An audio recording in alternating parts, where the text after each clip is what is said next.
Zoom 95.5 FM.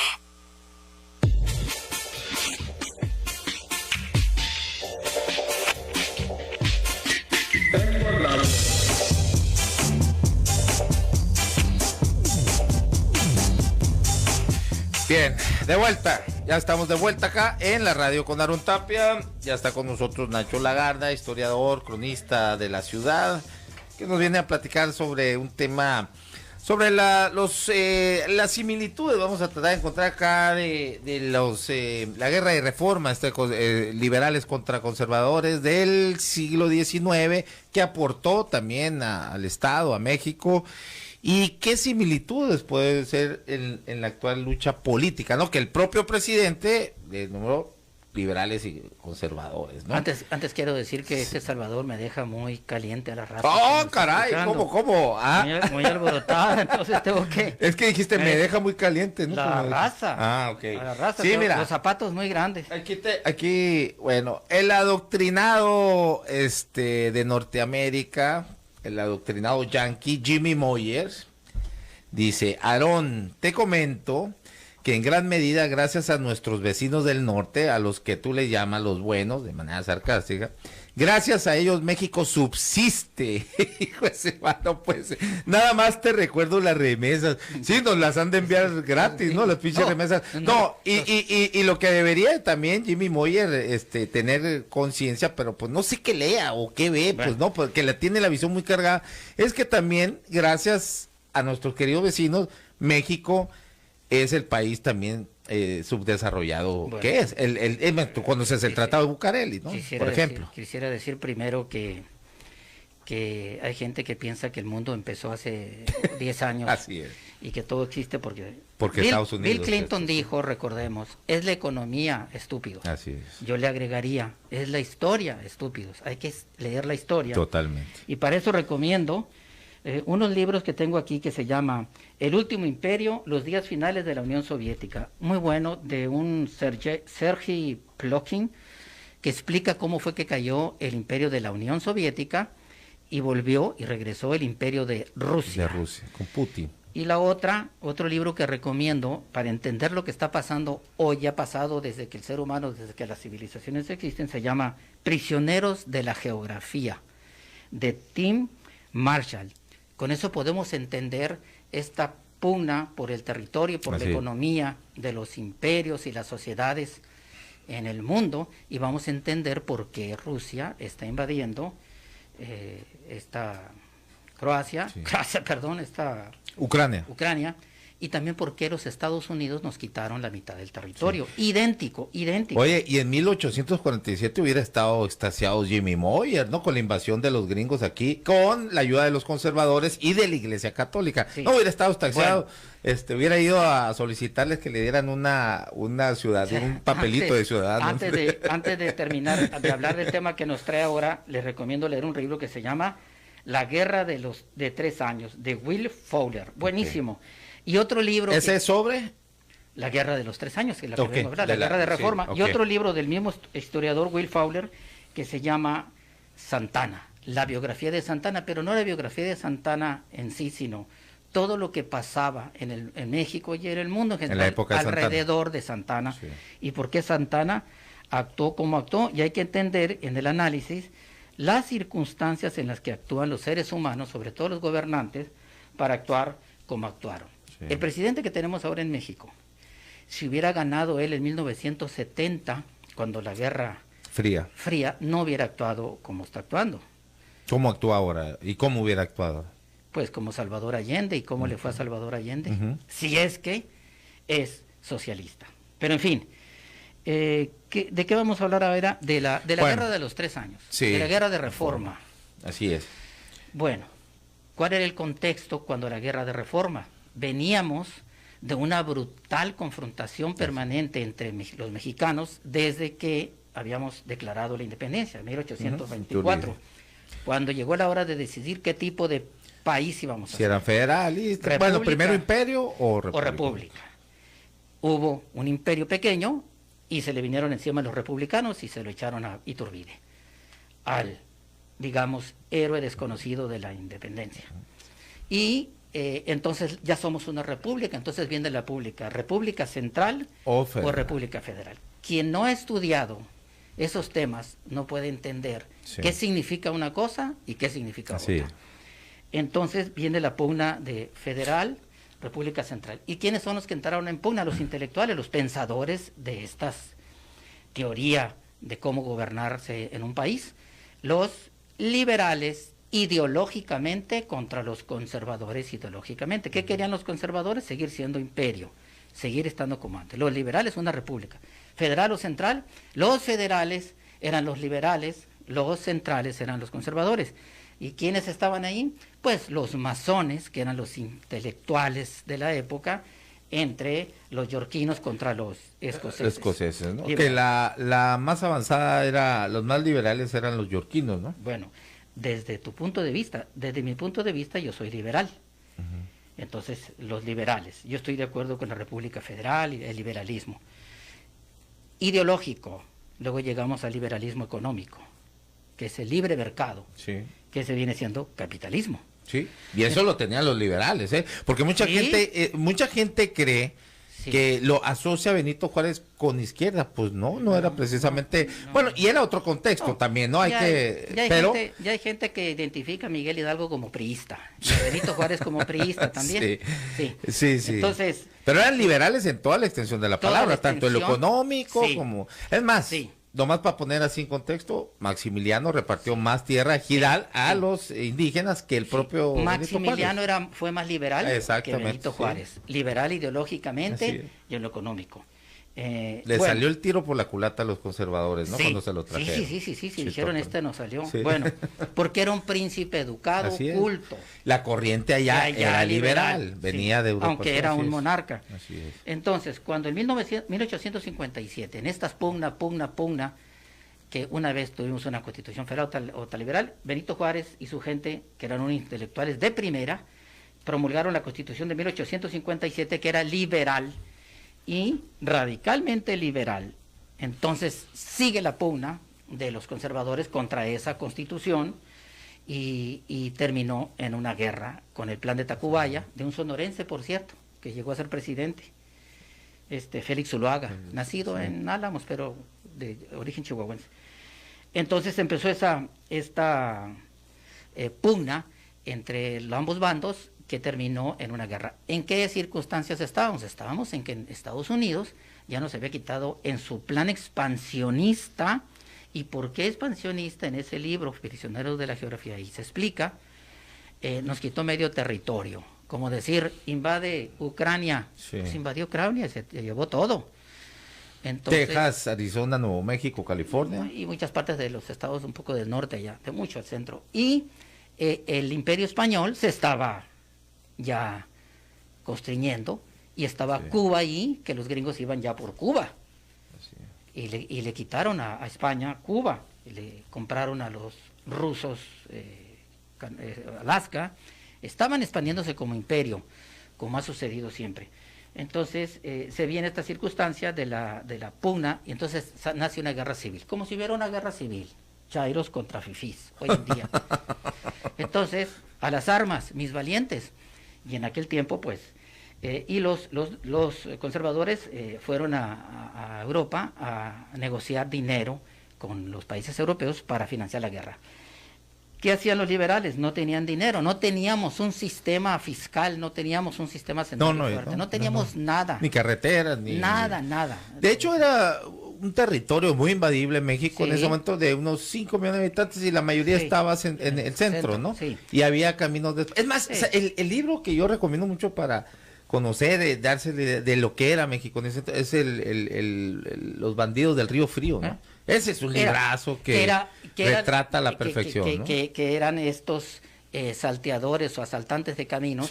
Después de que terminó esta guerra de reforma. Ese es el libro favorito del gobernador Alfonso Durazo. En una entrevista yo le pregunté y me había mucho bandolerismo, que le llamaba, cuando terminó toda esta guerra. Como hay ahorita mucho el mito, inseguridad pública. El mito de que, había un apoyo, por supuesto, de Lincoln para los liberales, ¿Por qué? Porque, bueno, pues esa era la política que ellos querían implementar, que proteger, ¿no? América para los americanos. Pero ¿en qué forma? Porque económicamente eso sí es un mito que les hayan ayudado a los liberales, ¿no? En cuanto, bueno, estuvo en Nueva York.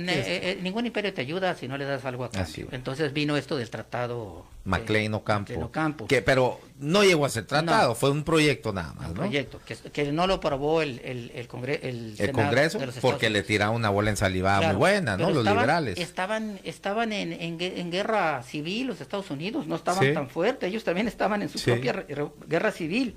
Entonces, pues ¿cómo? Pues te ayudamos, pero a cambio, danos un derecho de uso de territorio. No era que les íbamos a dar el istmo que Sonora, no, era el istmo de Tehuantepec. Ya se visionaba el canal de Panamá. Y todavía existe allí el canal de Nicaragua, que pronto se va a construir, y luego el territorio de Baja California, Sonora, para controlar el Pacífico. Eso tiene que ver con prisioneros de la geografía. Entonces, ¿qué les quedaba?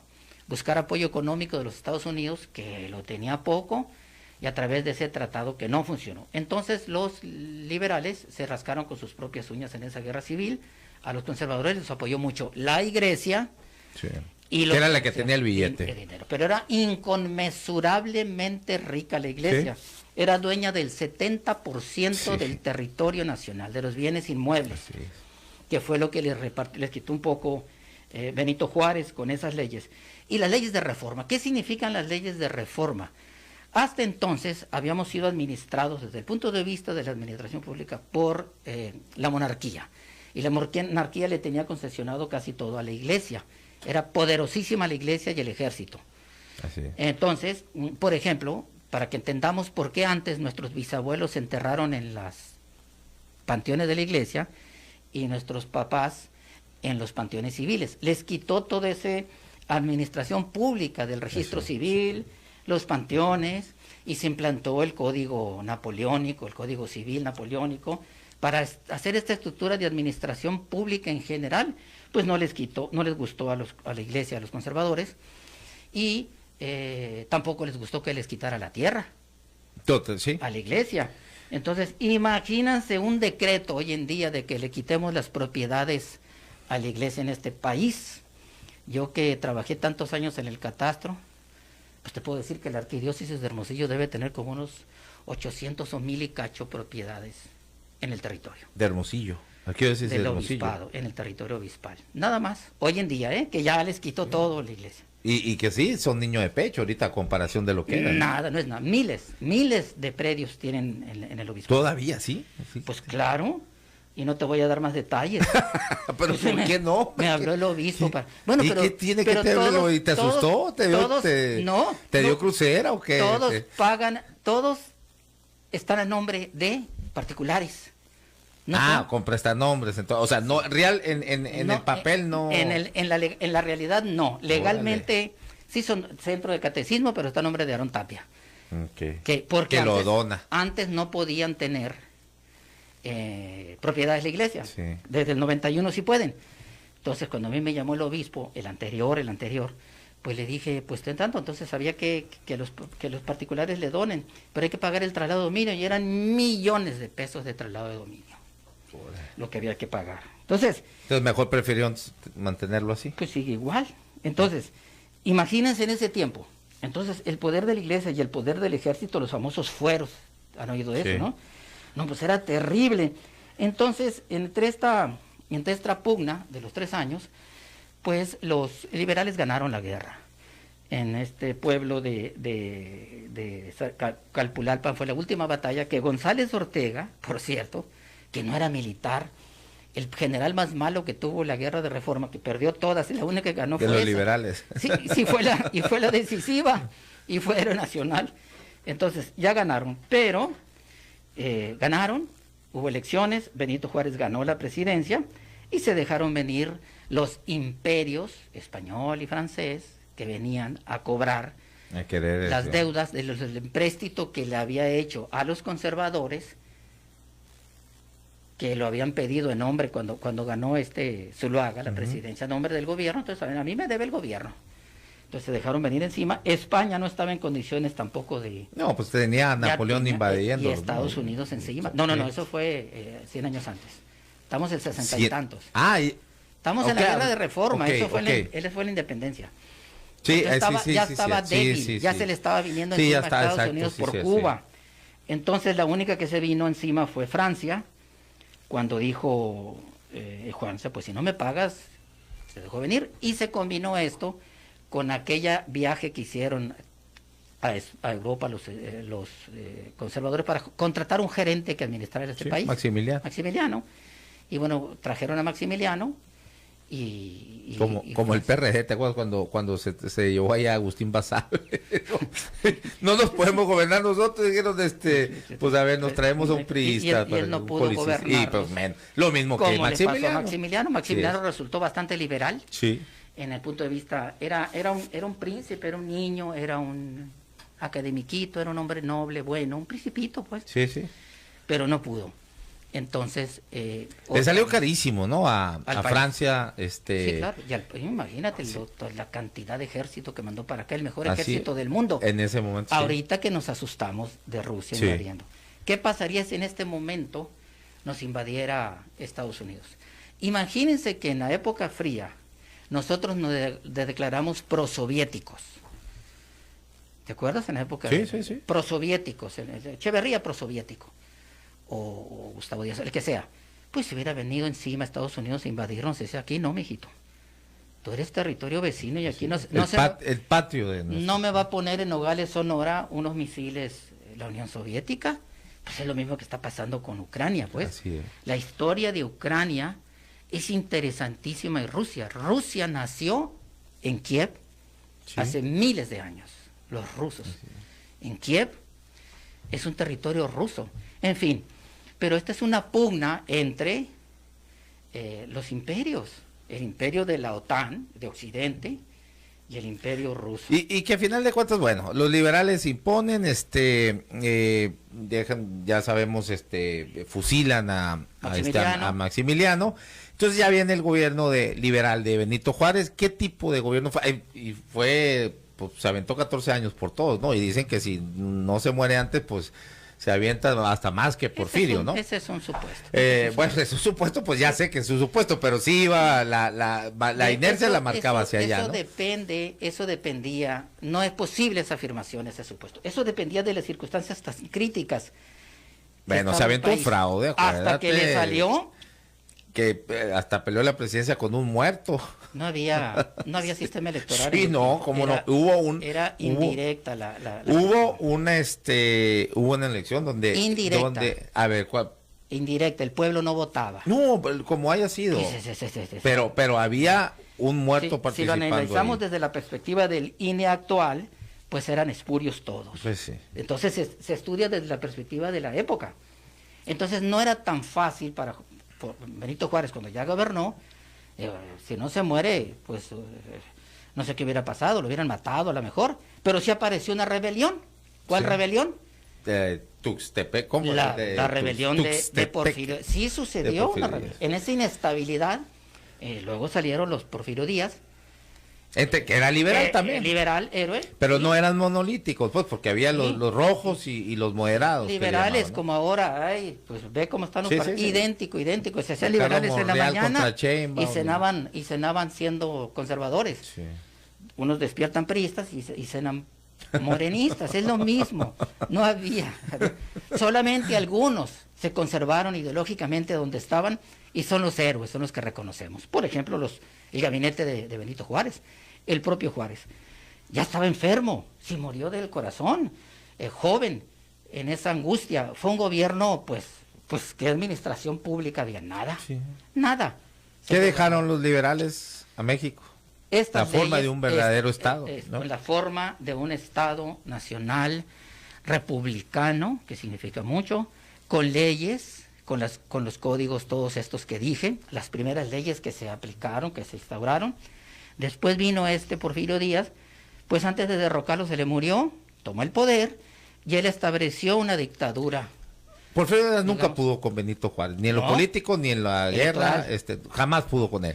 Por ¿no? eso le tenía... ¿A quién se lleva? A Lerdo, ¿no? A Lerdo de Tejada, sí, fue que lo terminó venciendo, ¿no? Sí, sí.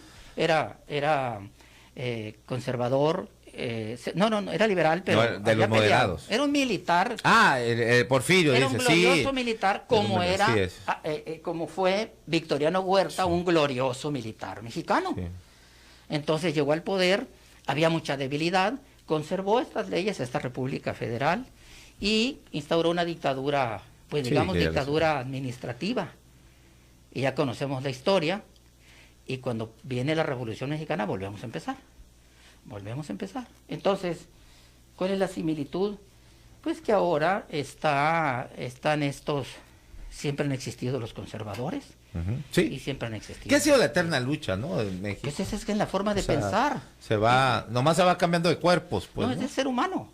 Sí. Tú eres, o aceptas lo que viene hacia adelante, o quieres que todo siga igual. Yo le llamo conservadores a los que se niegan a usar libros digitales y que dicen, es que a mí me gusta el romanticismo, el olor del papel. El olor del papel. Entonces yo les digo, pues también te ha de gustar cambiarle la televisión así con la mano, ¿no? O usar el teléfono de mesa.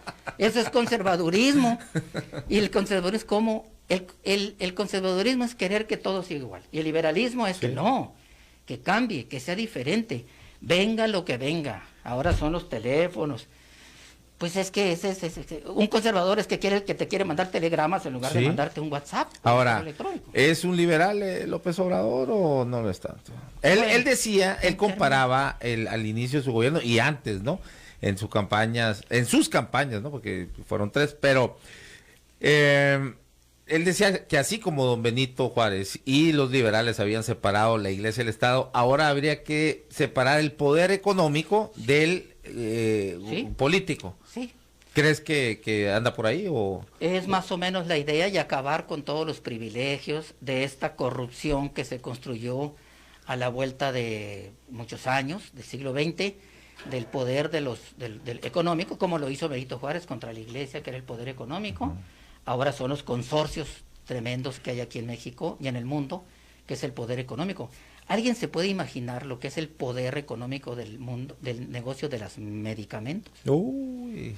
No, pues sí, lo vimos. Sí, échale bronca a la, yo iba a decir, Veganín, a la aspirina, y te viene encima todo el imperio alemán. El cannabis, ¿cuánto tiempo lo tuvieron satanizado? ¿Por qué? Por los laboratorios, ¿no? De acá, nuestros queridos vecinos, por cierto. Tú eres historiador y lo sabes, es Lázaro Cárdenas, por 6 meses más o menos estuvieron legalizadas acá, reguladas las drogas, pues, ¿no? Pero eso fue en los años 40. Le tocó a este doctor, un doctor que se pega López, fíjate, López, Hay que leer la historia del narcotráfico en México. Fue en el sexenio fue el 39, algo así. O quizás el 40, pero todavía estaba Lázaro Cárdenas. Ahí fue el inicio. Sobre todo, hay que leer, hay como 10 libros muy buenos académicos de la historia del narcotráfico en México. Y eso fue el principio, cuando estuvo controlada. Fue cuando la Segunda Guerra Mundial, para cumplir con la necesidad de cannabis, de amapola. No de marihuana, de amapola. Para los gringos, soldados norteamericanos que estaban en el frente, porque...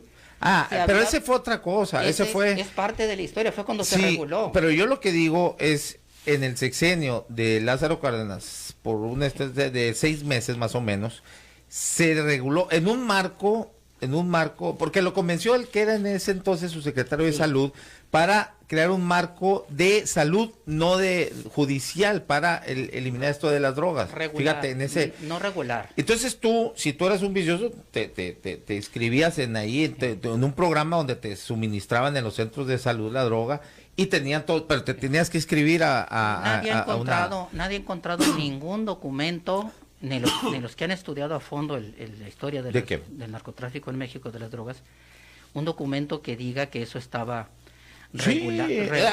Hay un libro muy bueno, no recuerdo, es más, hay un podcast de eso, te lo voy a enviar, verás, porque yo lo tengo digital precisamente el libro, en ese momento me acuerdo ahí en el sur, quien controlaba la droga era Lala la Chata, Lola la Chata.